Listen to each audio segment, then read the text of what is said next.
to be invited to speak to you today. I'm zooming into you from the traditional unceded territory of the Comox people. My farm is just north of Courtenay in an area called Grantham, just south of Merville. We grow about 2 acres of vegetables and have 1.5 acres of fruit, blueberries, apples, black currants. And so I do have like a wide variety of vegetables that, and you know what, every year there's 1 or 2 vegetables that always just bite it, and either from the weather or from pests. But that's why we grow 47 different kinds, because, you know, the other ones will, you know, produce. And it also helps us to do what's called rotation, so that we don't plant the same crop family in the same spot year after year. That really enables a lot of pests to build up. We change the different families, so it confuses the pests, and we have less buildup of problems. I have to say, I personally take the sort of principle of reducing the amount of pests that I try and do as little intervention as possible when I'm farming, so that I don't have to do a lot of spraying or whatever. So I'm going to give you today a number of different tools that you can use in your gardens, and choose whatever works for you. Some of them you can make at home. Some of them actually don't require a spray. It's a management technique. And then some of them you can buy a product. So whatever works for you. At any time, please stop me and ask questions. I really prefer the questions during the session, so people aren't waiting till the end and forgetting.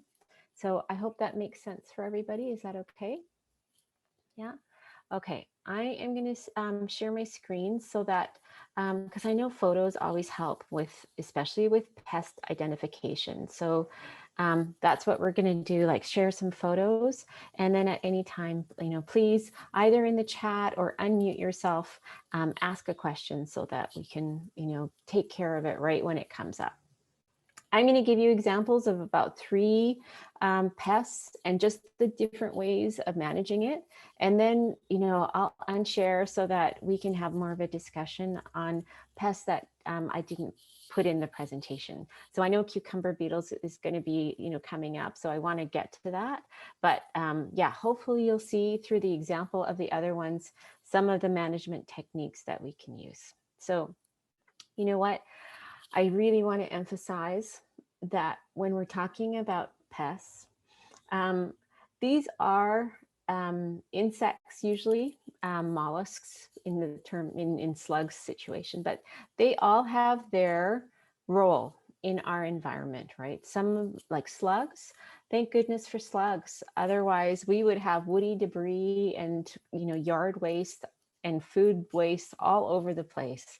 Slugs are such amazing decomposers, so there is a role for them. So there's always an option as a gardener for you to do nothing. And, it depends on your comfort level with that. But there's a few reasons you might want to do that.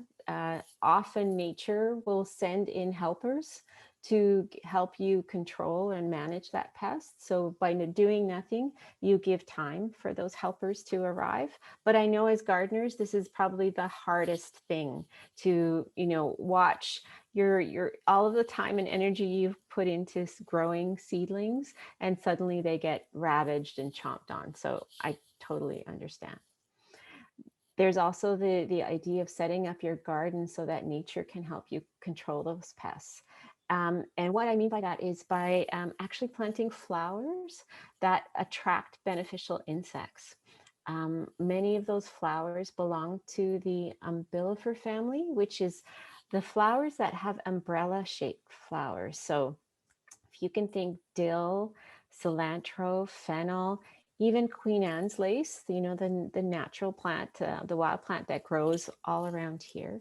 Those are actually really beneficial plants in attracting helpers into your garden. So think about that. And I heard, planting pansies as sacrificial plants so that your lettuce survives. Those are all techniques that you can use to help control the pests by having other plants there for them to eat. So it also means, diversity, having not just one type of crop in your garden, but a whole bunch. Pests, I mean, other than slugs, there's very few pests that will eat a whole bunch of different things. They tend to be very specific to the plant family that they chomp on. So having different plant families in your garden is so excellent for controlling pests and not having them ravage. If you only had one plant family, it's like giving a pest a buffet, just eat everything here. So breaking it up into things that they don't like means that you'll have more success. I mentioned already that those flowers really attract beneficials. So having them in the garden is not just good for beneficial control, also feeds your soil as well. So, I really enjoy seeing things like nasturtiums and pansies and violas in the garden. And alyssum is another great plant to have as a beneficial. And I mentioned practicing rotations in your vegetable garden. That's really what will help break up those pest cycles. So a lot of the information that I'm giving you, and I know it's a lot, plant families and rotations. One guide that I find really well, and part of it is because I helped to write it, is the West Coast Seeds catalog. I don't know if everyone has seen that. And if you're coming from Ontario, you might not have heard about this, but it's one of our local seed companies. And yes, I did used to work for them, but the catalog is free and it's so full of information about how to do a lot of this that, I really recommend it. And you don't have to buy from them. Picking up their catalog is a great resource so that you have some of this information that you can read at any time. So I'm going to talk about, aphids are probably one of the most popular or pests that folks see in their garden.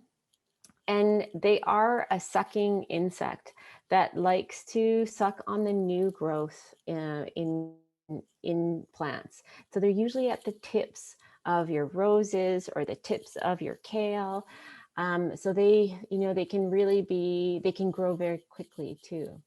So trying to get them under control is a little bit hard because often you walk by and there's just one or two, and a few weeks later it's just exploded and everything is covered in aphids. That's just, they've multiplied so quickly. So here are some options of what to do if you have an aphid problem. The first would be to attract those beneficials, like I mentioned. And we think of ladybugs at least I do, when thinking of what eats aphids. So, I'll talk about ladybugs first. What attracts them into the garden? Well, it is those umbellifer, the umbrella flowers in the garden. So fennel, dill, cilantro. If you like cilantro, and I'm a big fan of eating cilantro, growing it in the spring is always such a challenge because it wants to flower so quickly. And I always let a few of those flowers stay because they are so attractive to ladybugs and other beneficial insects. And then later on, you get a different spice altogether. You get coriander. So I highly recommend cilantro. Caraway, and then I mentioned cow parsley or Queen Anne's lace because that's another really great beneficial plant in the area. And even things like dandelions and chickweed. I know we think of these as weeds and that we got to rip them out, but they are often the very first nectar sources for bees, but also for ladybugs. So again, there's a role for them in the garden and they are edible. So, often I will have a chickweed smoothie. When I'm really sick of kale, chickweed actually comes in kind of nice and handy. So the other thing to know is apart from, the ladybugs, here are some other predators that you will want to get to know in your garden. So if you have slugs, this is the black beetle. It's pretty common. I hope folks have seen this in the garden. Black beetles love eating slugs, baby slugs and slug eggs.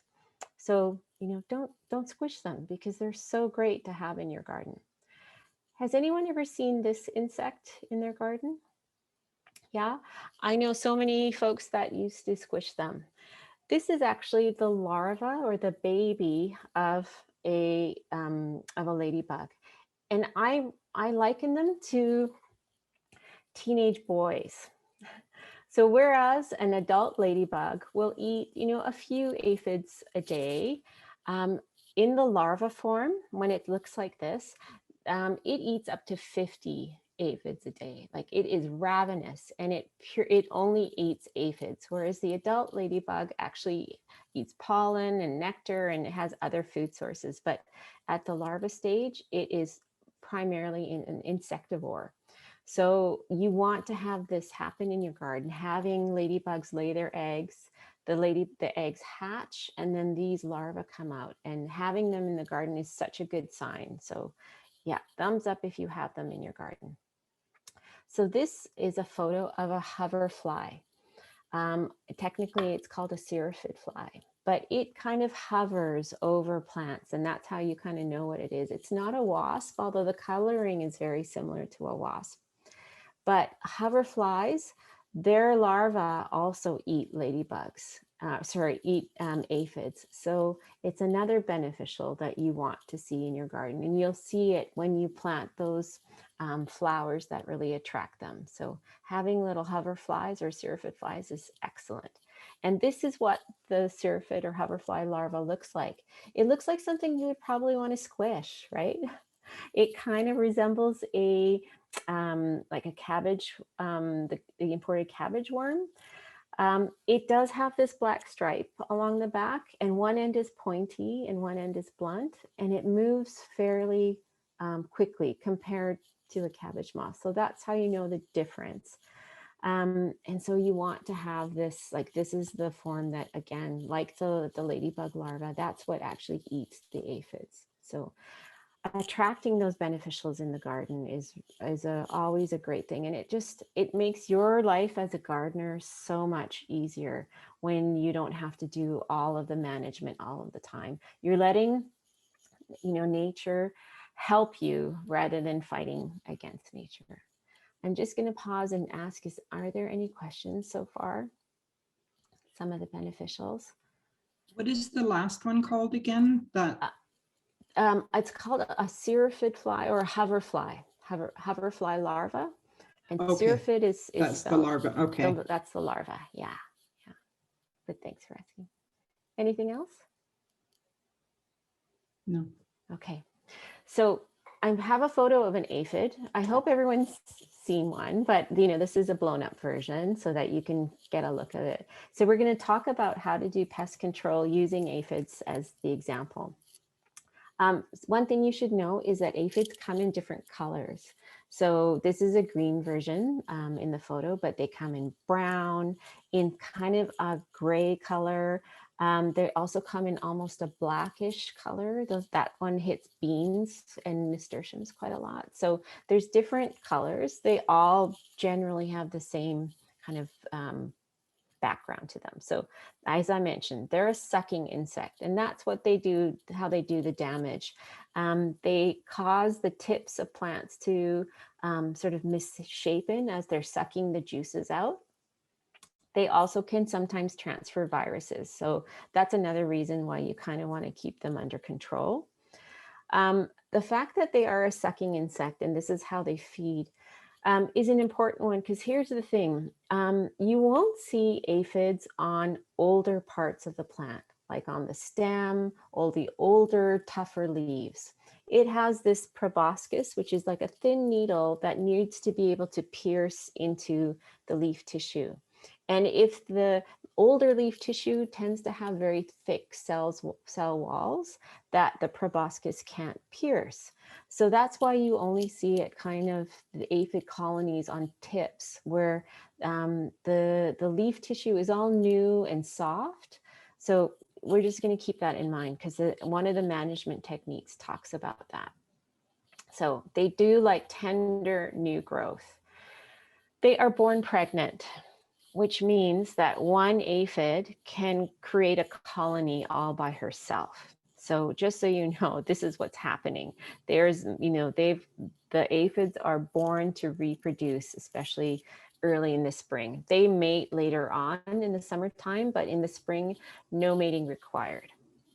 Now they are soft-bodied, which is, as for a gardener, this is a really important thing because soft-bodied insects are always easier to manage than hard-bodied ones. Soft-bodied ones can be squished.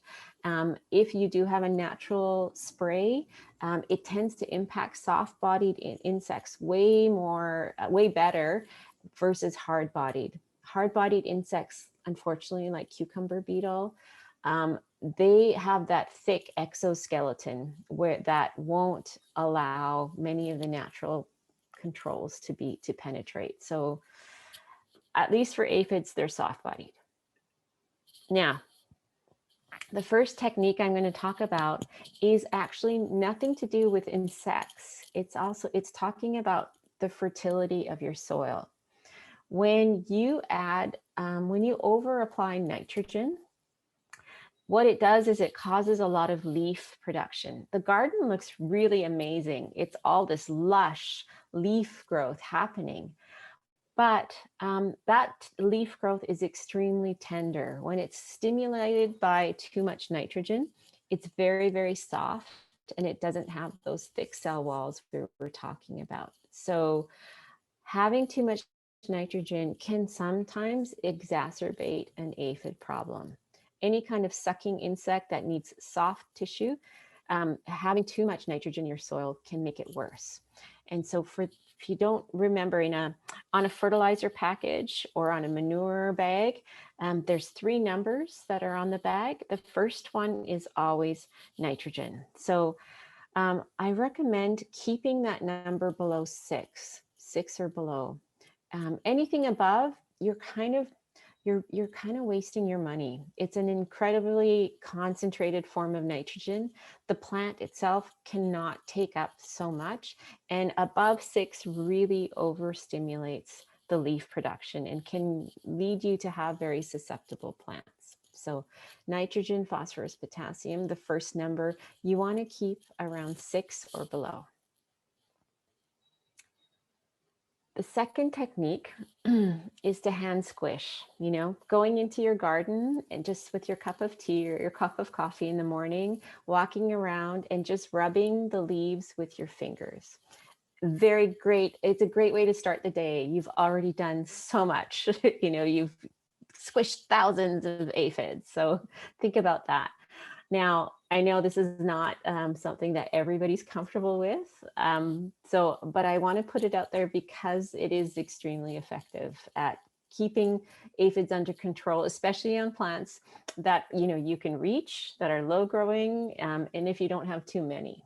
Now, on our farm, we plant 300, sometimes 500 bed feet of certain varieties of things that can get impacted by aphids, and we can't use this technique. But if it's, if you've got a few plants that, roses, I'm trying to think what else, beans can sometimes get really impacted by aphids. The leaves, the tips of kale in the heat of the summer will also get aphids. So this is a technique that you can use to just get rid of them very quickly. Now, if you're a little bit squeamish about touching them, you can also dislodge them with a jet of water. Again, they're soft-bodied, they're not hanging on very hard. So giving them a good spray can send them flying into the grass, and they won't be able to eat in the grass and they'll die off. So a good spray of water will also, clean up your plants really well. So that's another option. This technique, and the next one is using a homemade remedy that I think most people would have access to the ingredients. So it requires garlic. Now, garlic has a natural compound in it called allicin. It's based in the oils of garlic.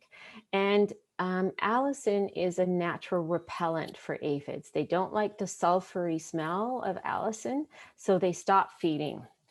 So you can make your own garlic spray using garlic and any kind of oil. I don't recommend an expensive olive oil, like a cheap, whatever oil, that you have in volume. The recipe is, and apologies, I didn't put this on the screen.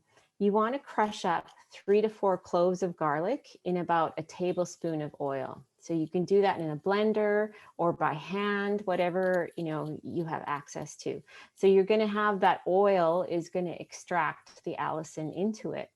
You can let that sit for a bit, an hour or half an hour, 50 minutes, however long you can do this, and then strain out the bits of garlic and pour it into a spray bottle. So it's only going to be a little bit of oil. You're going to fill that spray bottle up, the rest with water. And just before you spray, you want to add a few drops of dish soap. Whenever you're making a homemade spray, I recommend adding a few drops of liquid dish soap. It acts as what's called a sticker. It puts that ingredient that you've got in the water onto the leaf and sticks it there while the water drips off. So that's what the soap is doing, is just helping the garlic stick to the plant. So you can make a garlic spray like this. It usually keeps for a couple of weeks if you keep the spray bottle in the fridge, and then you can use it at any time in the garden just to do, the aphid control. Now, if you don't think that you're going to be making this, or, like us, we've run out of fresh garlic. So, I don't want to go use my good garlic on controlling aphids. You can purchase what's called an insecticidal soap spray. I know it sounds like a chemical, but it is the fatty acids of soap extracted and made into a spray. So it's a natural ingredient. So it's allowed on organic farms. And basically it dries up the aphid because, like I said, it's got a soft body. Soap will dry it out and kill it very quickly. So insecticidal soap sprays come under a bunch of different brands. Safers is one, Green Earth, EcoSense, whatever your local garden center or hardware store carries, any of them work really well. So, that's another choice for you too, is to pick up a spray like this. And, I've bought it. I used to have a indoor lime, and in the wintertime, always got aphids or sometimes even other sucking insects, and the insecticidal soap spray worked really great. I only had to spray it 1 or 2 times. Any questions so far on aphid control? No, because we're going to go on to slugs, because I know this has probably been with the wet summer or wet spring, there's been a lot of slug damage. So we'll go through the steps of how to do slug control. First, as I mentioned, slugs are nature's decomposers. So they want to be going after generally, and this is where they hide out, where there's stuff that's rotting, decomposing. They're a wet, slimy creature, so they do need a lot of moisture around them. So that's why they like to hang out in tall grass. You generally don't see them during the day, especially on a day like this where it's hot. They come out at night, so they're night feeders. So this is what can sometimes help you with control, because you can figure out where are the slugs going during the day. And that's where you can put your baits or whatever, you can kind of concentrate your control on where you think they're hiding out. And then, so sorry for the lettuce growers, pasta's favorite, beans. There are some favorites, but I've seen slugs on a number of different veggies, so they're not picky, sadly. So when you are thinking about controlling, here is one thing that we've missed this window for the springtime. Slugs will generally lay their eggs in around February, March. and then they hatch as the soil starts to warm up in April. This is what slug eggs look like. They look like these jelly tapioca kind of balls. There's nothing really that looks like this. So when you see a cluster of these squishy jelly balls, those are slug eggs. So right there, if you scoop that up and put it, over maybe in your neighbor's yard or somewhere else, you've now gotten rid of a good 40, 50 slugs, potential slugs. There they go. If you have any containers in your garden, plants growing in containers, they love laying their eggs down the side of the container or in the drainage hole. I don't know how they get in there, but that's a favorite spot for them to lay their eggs. So just have a look around. There will be another flush of baby slugs hatching in the fall. So often in August, September, you will come across these eggs again. So if you see them, scoop them up and out they go. So one technique is to pull mulch away from sensitive plants. Does everybody know the term mulch? That's when you put some kind of either it can be organic or plastic cover on the top of your soil. Usually it's used to prevent weeds from coming up or keep moisture in the soil.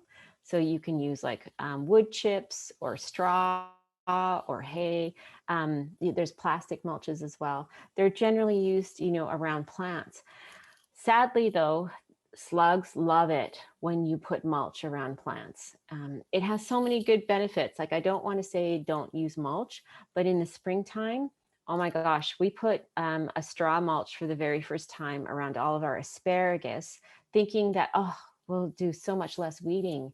But our asparagus got slaughtered by slugs, and I had to quickly pull it all away because the slugs were using the straw as like a covered highway for them. Like they were safe in there. Their predators couldn't find them. So it's, pulling your mulch away exposes the soil to pests. It dries out the soil. Slugs don't like walking over dry, hot soil. So that's one option, is just to pull mulch away.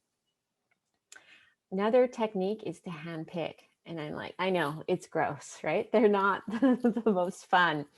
And this is where I enlist kids. My kids are 16, 19. They're not doing this anymore. So if you've got any under 10s, this is where it's time to enlist. So you can use disposable chopsticks or slug tongs.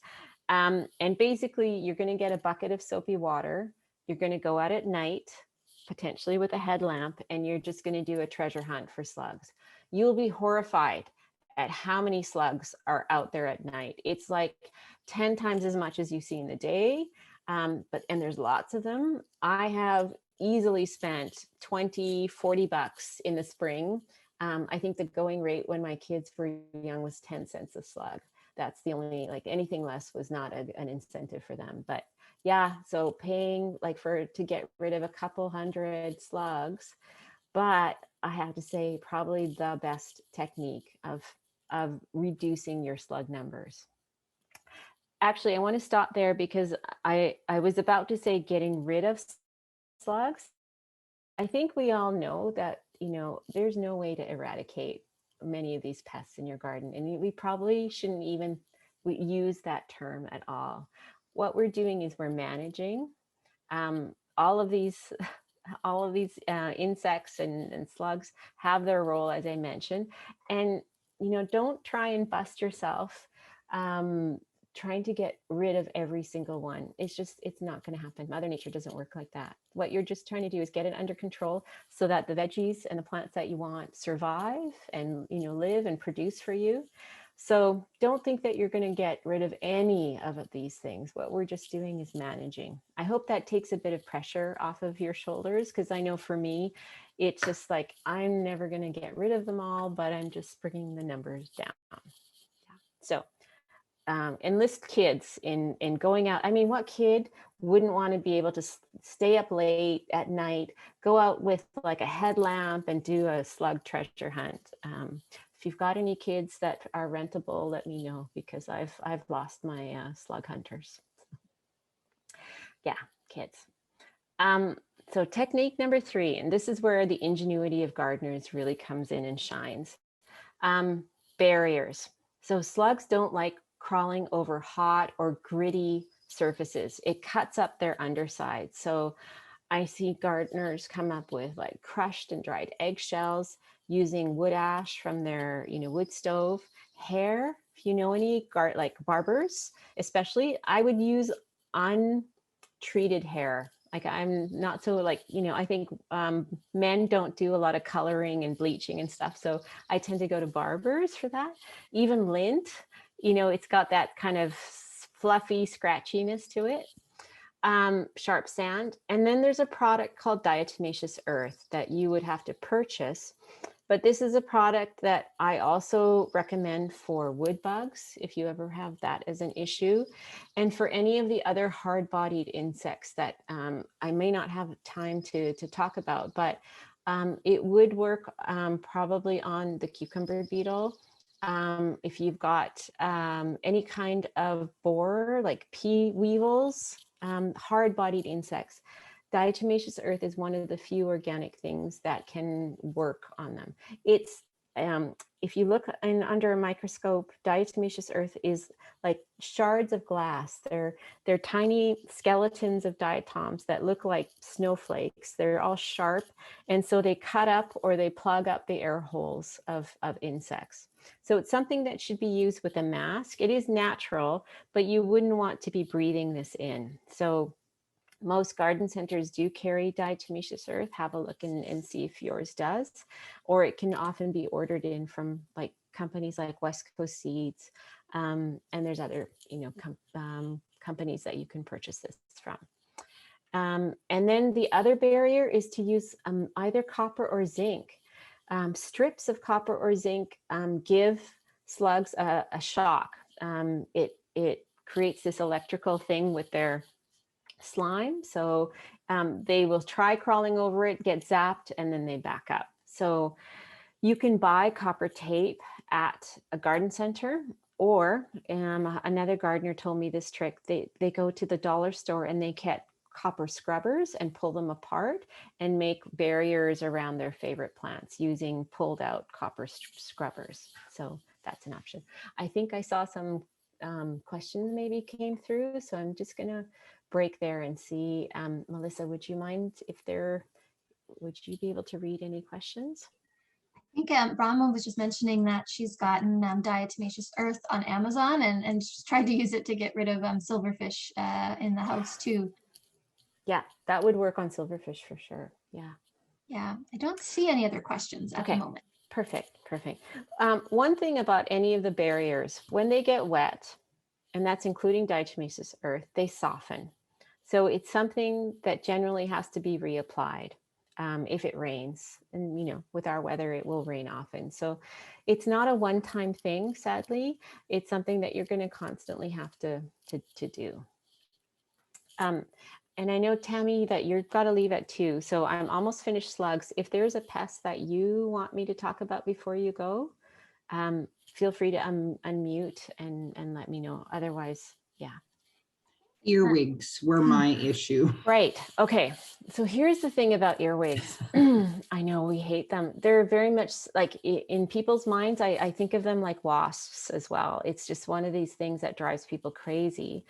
The thing about both earwigs and wasps is that they will also eat aphids. And so they can be beneficial, but I do know they do damage to certain seedlings. So what I find with earwigs especially, you can create a trap by rolling up newspaper. Like during the day, they're kind of like slugs. They like to hide out. So putting these rolls of newspaper or paper in the garden to trap them, even boards, if you don't want to tape up rolls of newspaper, they will kind of hide out during the day, and you just pick up the board or whatever roll and then pour that into a bucket of soapy water. Apparently using oil, like you can make a trap, and I heard this from a gardener, they used soy sauce and oil. So something about the smell of soy sauce attracted the earwigs, and then the oil kind of gunked it, like it thickened it up a bit. So they put traps using like tuna fish cans around their garden, and that seemed to drown a bunch of earwigs. So try that out.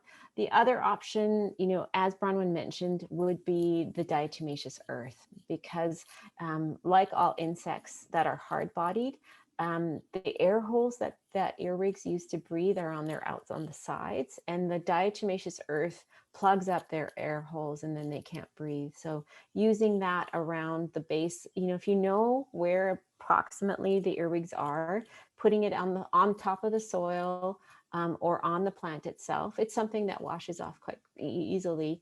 You can kind of put it there. So I hope that gives you some options of what you can do.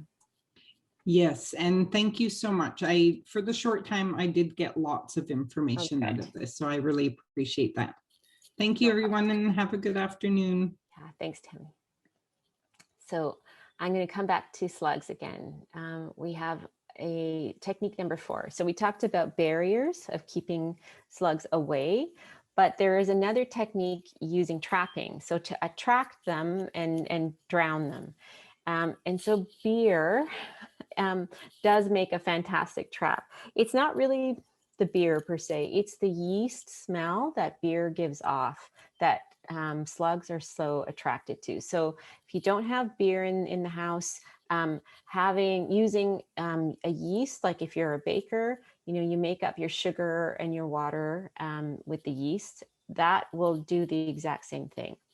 For either, if you're using beer or yeast, you want to have at least 3 or 4 inches of liquid, because what you're doing is you're attracting, but you're then going to be wanting to drown the slugs in. So this is where you want to use cheap beer if you're going to use a beer. So, this is where the Lucky would come in, probably not your good microbrewery beer or something.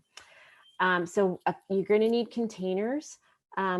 Yogurt containers I found are some of the best because there's a nice depth to them, and you can fill it up with 3 or 4 inches of liquid. So those traps, you put them out, and in about 2 or 3 days, you go and look, and then there's all these dead slugs in them. Not fun to have to empty out, but dead slugs I do put in my compost pile because they're a good nutrient source for that. Or you can just check them out. They'll decompose very quickly. So here's an option, is to trap your slugs. Technique number 5, if you don't, if you're not comfortable using any of the other ones, or just a lot of slugs, there is a product on the market that came out about 20 years ago called Safer Slug and Snail Bait, and it's made of iron and phosphorus. And iron and phosphorus are both nutrients for the soils and for mammals as well. But when slugs ingest iron phosphate, it stops them from feeding. So they kind of crawl off into their hiding spots and die over there. So the nice thing about it is you don't see a lot of dead slugs everywhere. And then if a bird or another, something else ate that slug, it's not going to kill it. So this is the nice thing about this bait in comparison to the old baits where that was a really big issue. They're little pasta pellets that you just sprinkle around your plants that are getting impacted. So the slug will have to feed on them, and then eventually they stop. I find, one treatment in the spring is usually enough to control slugs in my patch. And then in the fall, when the new hatching comes again, a second sprinkling. Like all the natural stuff, these will soften in the rain and they can wash away. So might require a second treatment if we're getting a lot of rain, but just know that that's available, that this bait is fairly easily found in most garden centers. Okay, before I end slugs, any other questions, or anyone have any other tips that they use to control slugs or aphids? I don't see anything in the chat, but I did just want to share that Chris had shared that they have a pear tree going yellow that needs help. but the apple tree is doing okay. That has been planted. So I'm not sure if that's a pest or.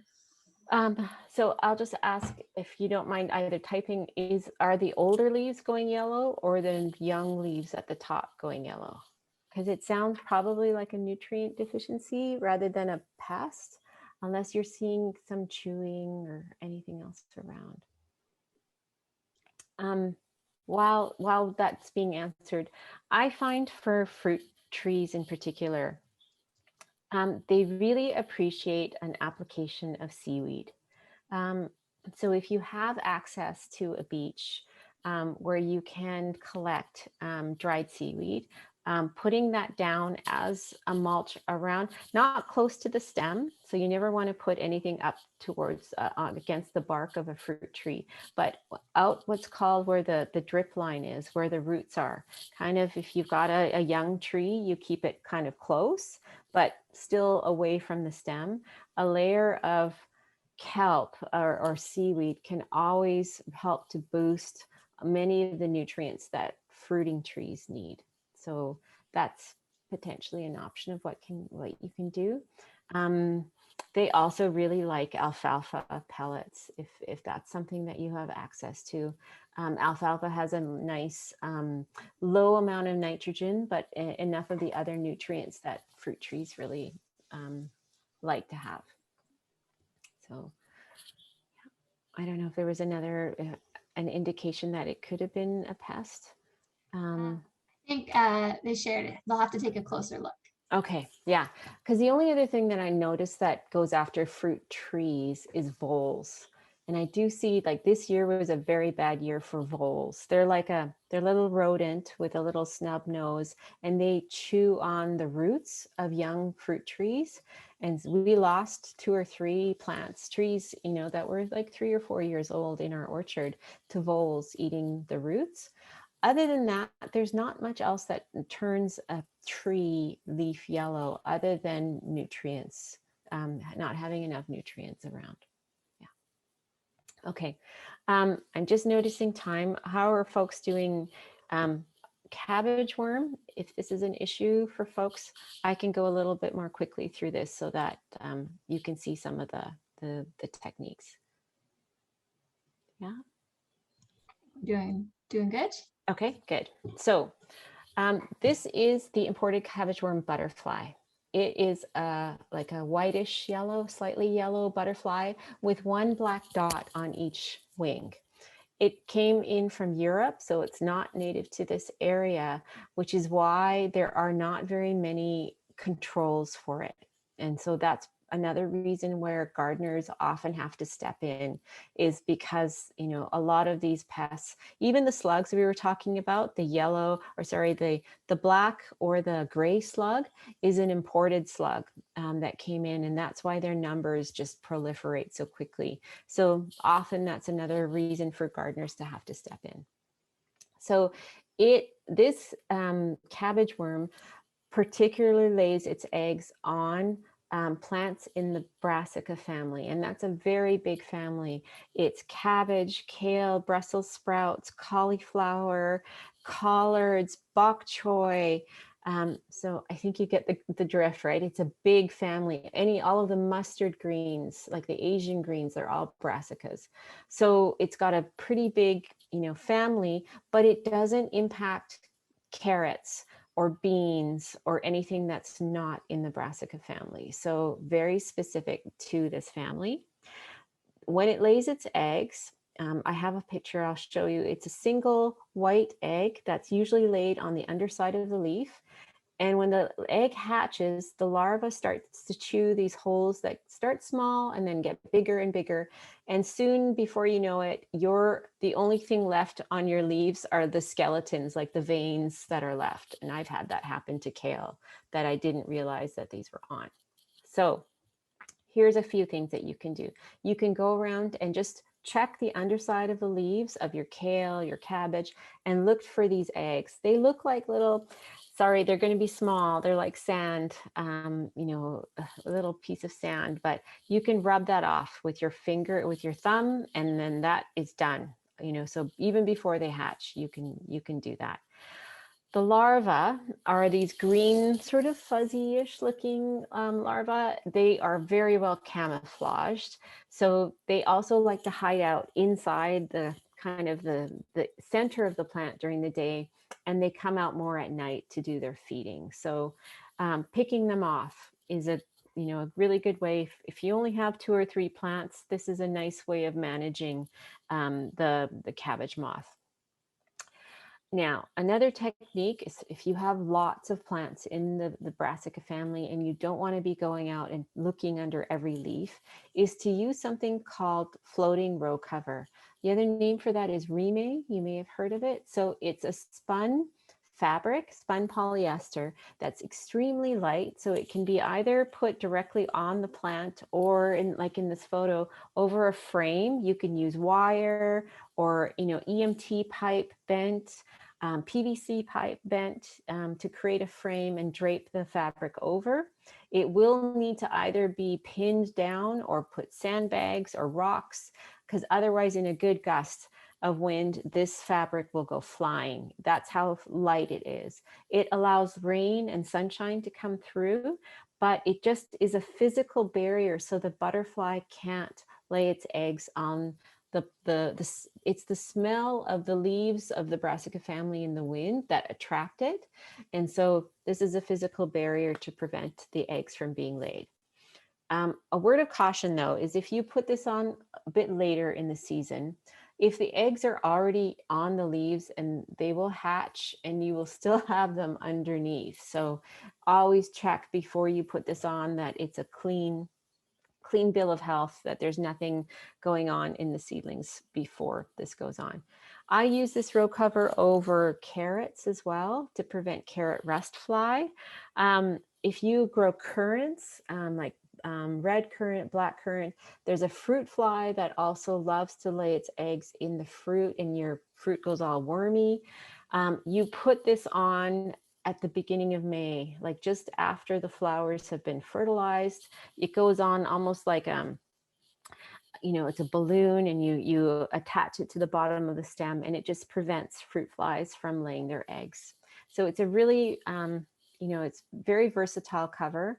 Most garden centers will carry it, West Coast Seeds as well. So we have it, and sometimes our farm looks like we're farming toilet paper because it's just white, this white fabric all over, but really, really useful and helps free up your time from having to go in and do the inspection.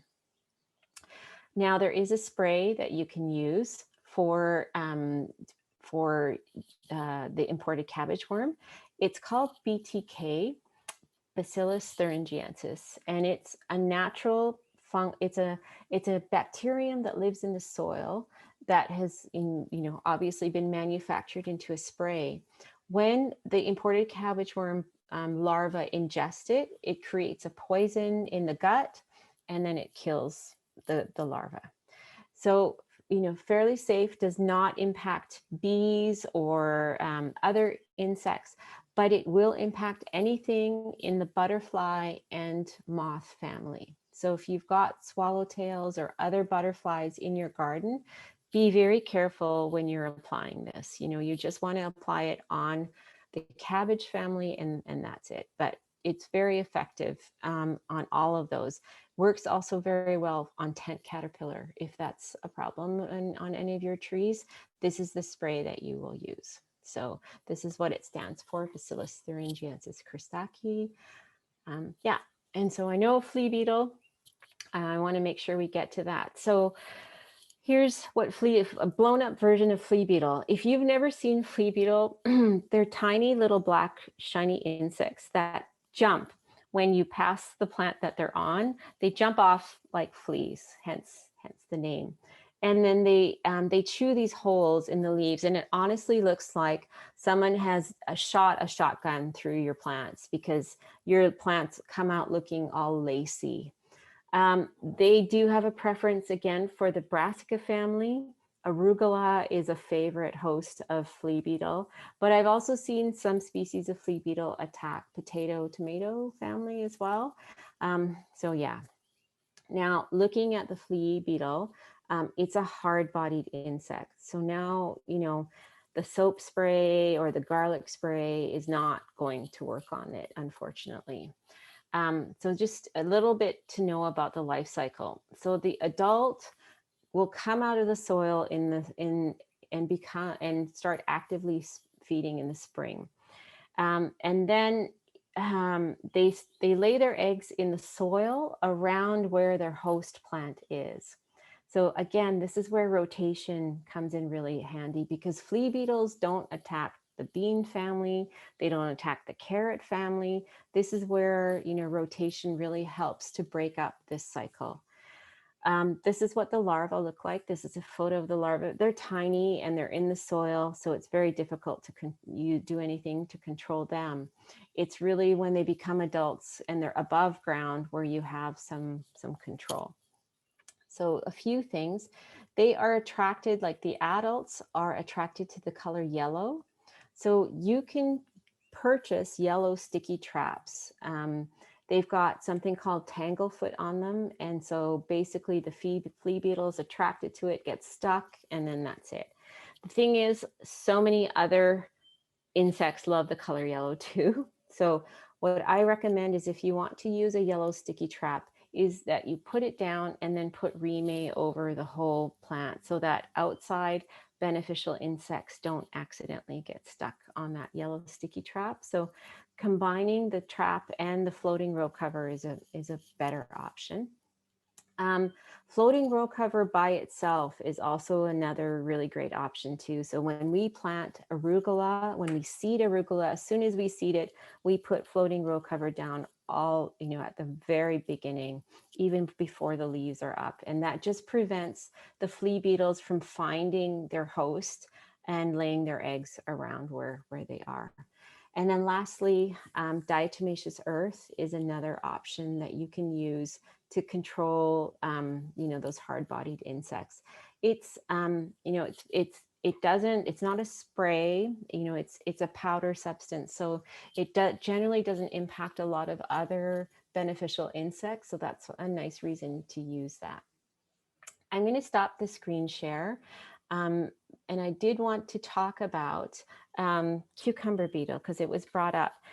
So the one thing about cucumber beetle, and sadly, I didn't put a photo of them in the presentation. It's a really good idea to, first of all, ID that is actually what you have. I didn't think we had cucumber beetle here in BC. So if you do have it, this is going to be really important. I got the photo on my phone, and I don't know if it's possible for you to see, but that's what cucumber beetle looks like. It's a yellow and black striped beetle. So again, hard-bodied. So that's going to limit the amount of what you can do for it. And, Sandy, I heard, sorry, it's not Sandy, is it? I heard that you were hand picking, and again, probably the best option. So you're already doing the right thing to bring their numbers down. Diatomaceous earth is probably the only other option you'll have for it. I did hear that, and I don't think it was Sandy, Stefan had purchased, predatory nematodes. So those will work with cucumber beetle, if that's what it is. And they also work on weevils. If you've got weevils as well, pea weevil, black fine weevil. The thing with, and it's very effective if you got the timing right. So the predatory nematodes are a microscopic worm that lives in your soil. Like we all have them in our soil right now, but they only will infect the larvae that are in the soil. So it's not something you spray on the plant. And it won't affect the adult, like the beetle that I showed you. It only infects the larva. So the larvae have to be there for you to be able to do some control. So if you're seeing the adults right now, you're going to want to wait about a month before you know that the larvae are in the soil. So that's probably going to take you into early to mid-July. So I hope that is around the timing of when the nematodes are going to be at your place, because usually West Seeds doesn't send out nematodes in June. You know, if it's stayed the same, July is generally the month when you want to be doing control. You're going to water it into the soil as close to the plants that are affected as possible, because that's where you know the larvae are.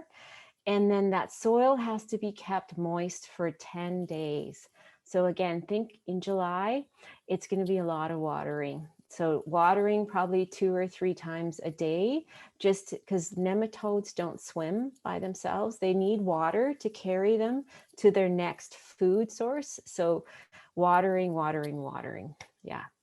But it's a great option and organic, and, you know, having nematodes in the soils is not a bad thing at all.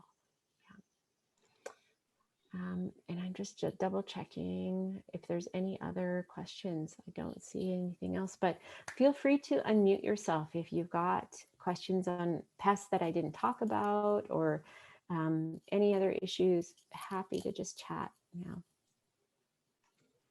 Thanks, Arzeena. And just a quick reminder for folks too that it is recorded, so we can share back. So for anyone who's furiously taking notes, you'll be able to hear back as well some of the things Arzeena's just shared. But yeah, open to questions and clarifications too. I think I did notice when you sent in your survey, Melissa, that people were having problems with rabbits. And we do too, and that's a tough one, because being a bigger animal and a mammal, you know, your comfort level on control is difficult. I mean, we have dogs primarily for this purpose, to get rid of any rabbits that, you know, might come onto the farm.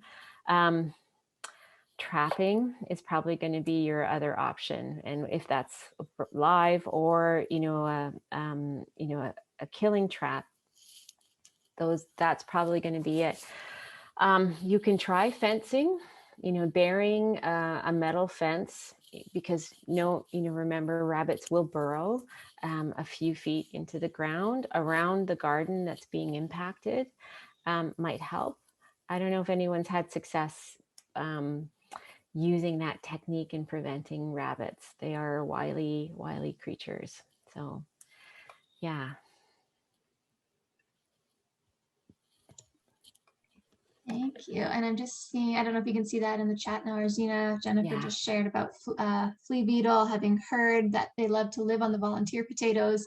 Is this true? We have a huge flea beetle issue at home on potato and all of our beans. Should I pull volunteers? Yeah, sadly, and that's the thing with potatoes, right? You think you've harvested them all, and there's always a tiny little nugget you've missed, and then it's there. And if you had flea beetle previous year, then, you know, the eggs and the larvae are right there, ready to burst out again. So sadly, yes, I would pull your volunteer potatoes if they're really being decimated by flea beetle. That will get rid of a lot of them. And then on your beans, if they're already transferred over, or this is a different species that's just hitting your beans, probably you want to try the sticky trap or the diatomaceous earth, just to bring the numbers down a little bit more until the bean plants are big enough that, you know, a little bit of damage is generally okay for most plants, but you don't want those leaves to turn into lace when they're still young, because then you won't get a very good crop of beans. So yeah.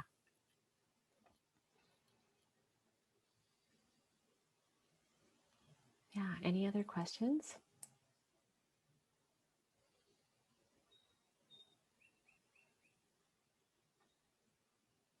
Great.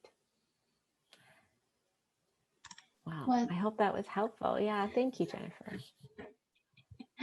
Yeah, thank you so much. And I just wanted to check in with Stefan. I know your audio or your computer cut out there for a bit, so you missed some of it, but it was recorded, so we'll send back so you can see what we chatted about. But I think I had a note here that you mentioned cutworms. Stefan, was that something you're interested in? Cutworms they're a tough one too. So thanks for that reminder, Melissa. So the first thing you want to know is that in the spring, when you're working in your garden, you will generally start to find the larva of the pupa of cutworm. There are these reddish looking cocoons that are in the soil. Yeah, so you want to pick those up and feed them to the chickens, or just, put them in a part of the garden that's not going to be impacted. That's a really easy way of getting rid of future cutworms. There aren't any other pupa that look like that, so don't worry about, interrupting any other life cycle. So those reddish looking pupa are good to go. And I think you had mentioned you're putting collars around your impacted plants, and that's probably the best way of sort of protecting your seedlings. Cutworms, they like to encircle a plant before they chomp it. And if they can't encircle it, then there's no way for it to kind of get into it. So some kind of collar, it can be like a tube of toilet paper, or it can be as thick as like a PVC pipe piece that's got a slit. You can put it around your plant, just something to prevent the cutworm from physically being able to go around.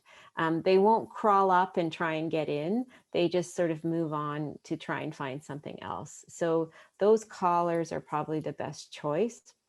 Cutworm's a tough one because it is in the caterpillar butterfly family. So you would think BTK could be used for it, but because it's in the soil, like a spray of BT, it doesn't penetrate the soil. And so the cutworm is nice and safe. Any bugs that are in soil, it's like a blanket of protection. So there's not a lot that you can do there. The other option too would then also be to put diatomaceous earth just around the stem. What we've tried to do, because we also got hit by crane fly larvae, we have wireworm as well. We try and grow our seedlings a little bit bigger so that they're a little bit more robust and can withstand some of the feeding that happens from soil-borne pests. And then just, try and do a bit of protection. You're already doing, it sounds like, exactly what needs to be done. So, yeah. And Arzeena, will the nematodes attack the cutworms or no? It will if the cutworm is still there in the larva form in July. They start to pupate fairly, I can't remember what month, cutworms start to change over. But if there's still young cutworm, when you do the application, it will, the larva of the nematodes will help for sure. And the nematodes, do you have to apply it every year, or are they going to just stay in the garden from year to year? They'll stay if there's food. So if there's other things for them to feed on, they will be there and their numbers will multiply. So they don't go after earthworms and those beneficials, and they have quite a range of things that they'll go after. So anything that's grub, like chafer beetle or June bug larva, or the cucumber beetle larva, if those are in the soil, they'll go after those. But once they start to diminish, you won't have a lot of nematodes in the soil. So, yeah, I've heard, 2 to 3 years, you get a bit of lasting impact, and then you may have to reapply if you start to see the numbers go up. Yeah. Great, thank you. Yeah, you're welcome. Any other questions from Sandy or Jamie?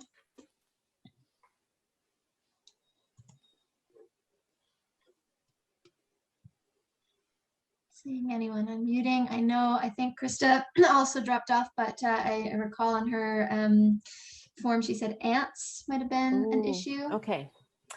So I'm going to put the ants up there with the wasps and the earwigs, because it's an insect that we love hating, but it does have some beneficial impact. So ants are very much like earthworms in the soil. They help to create these pockets, these tunnels in the soil that are really, really good for your plants. Having those air channels is what our roots of our plants like to go for. The ants, take nutrients from the above ground and they bring it into the soil. Again, really helpful for our plants. I don't see ants eating plants or impacting plants directly. But what they will do is that they will farm, or they're actually ranching aphids. So when aphids are sucking juices out of plants, there's a drop of honeydew that comes out of their backside that's full of excess sugars and proteins. And some ants use that as a food source. So what they will do is, the ants will see, oh, there's some aphids up there. They know that there's some food going to be there. So they'll go and collect the honeydew. But when the ants, or when the aphids start getting too crowded, they literally lift up the aphid and carry them to another part of the plant so that it can start sucking somewhere else and multiplying. So they literally are ranching the aphids. So although the ants are what you generally see, they're going after the aphid juice. So you will have much more success in bringing ant numbers down if you control the aphid rather than trying to go after the ant, because the ants have their whole network and their colony, underground, their queen. Now, having said that, if ants are coming into your house, or if you've got carpenter ants, that's probably, maybe that's what was meant, in the original as a pest. That's when you are within your, total right to kind of get them out and control them. And that's where you want to be bringing in, what is the washing powder that I'm thinking of? It's not bromine, sorry. The thing has just escaped me. There is, hold on, let me just look it up, because there is a nutrient that you can apply that ants, again, if they feed on it. Borax, sorry, boron, thank you. Boron mixed with sugar. So you want to do, and boron you can find through borax, which is generally a washing powder. You mix you can probably do 50-50. Borax and powdered sugar generally is picked up better by ants rather than granular sugar. Make a mix of that. And if the ants are in your house, you sprinkle it along where the ants are kind of traveling. They pick it up as a food source because they can sense the sugar. You want them to take it back to their queen. And that's where, when the queen dies, the colony collapses and the ants kind of lose their way. So even upping the sugar a bit more, cutting back a little bit on the borax is not a bad idea, just to make it more sweeter. So that's where you can create, this, and especially if you've got carpenter ants, if they're outside, sprinkling this around where the ants will pick it up. If it rains, you'll have to reapply, but that's generally what you would want to use to do ant control. Some kind of boron and sugar combination so that you can get them to get back to their queen. Yeah. Thanks, Arzeena. And we are hitting just right at our 2:30 mark, and I've crossed off all the questions I think that I had seen from folks that had submitted on the form. So Arzeena did mention that she had a couple minutes. If there was any lingering questions, if you're wanting to pop them in the chat, or you're also welcome to unmute yourself. I didn't see any. And I do also want to just put out the invite. If you are ever in this part of Vancouver Island, just north of Courtenay, I welcome anyone to visit and come and chat. And if you want to see, rows and rows of remay, or, how we do things here, happy to host you at any time. I'm quite active on Facebook. So if you ever want to friend me and ask me questions on pest control on Facebook, I love it. I love answering those questions. So don't feel that, you're intruding at all. It makes my day when people ask me insect and bug questions, or even send me a photo and say, what is this? And I can try and ID that over Facebook or however. Yeah. And Melissa, feel free to share my contact information if email is easier as well. Happy to do that. Wonderful. Thank you so much for offering that, Arzeena. That's That's wonderful and so appreciated. I know I myself am just like buzzing. So much information, so knowledgeable on many different topics there. And I know really appreciating the way that you shared it as kind of living in relationship with them and wanting to protect the veggies and things we put so much work into to grow for ourselves, our families, our communities. But really, yeah, all those great tactics. The garlic spray was new to me. Yeah. So I think I'll be trying that. Aphids have have often snacked on my kale plants. So yeah, just appreciating that that offer that you just shared. Thank you. You're very welcome. Yes.